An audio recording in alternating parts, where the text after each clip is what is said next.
Hey everyone, welcome to the channel. In this video we're going to be fixing the Lemon8 not eligible. So if you encounter the not eligible issue while trying to use or sign up the Lemon8, the issue might be related to your account setup, location or app configuration.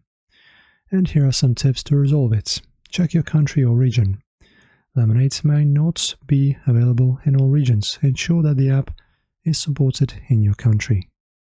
If not, consider using a VPN to set your location to a supported country. Verify your account's information. Ensure that your account meets the app's eligibility criteria. Log out and log back in with accurate details. Update the app by going to the store and ensuring that the app is updated to the latest version. Clear cache and data for your app.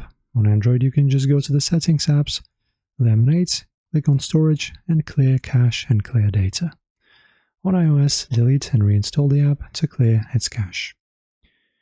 That's it. Also, lastly, you can contact support by reaching out to Lemon8's customer support through the app or the official websites. Hopefully, this helps you fix your issues, guys. Thank you for watching. Give this video a thumbs up if this helped. Subscribe, and I'll see you in the next one.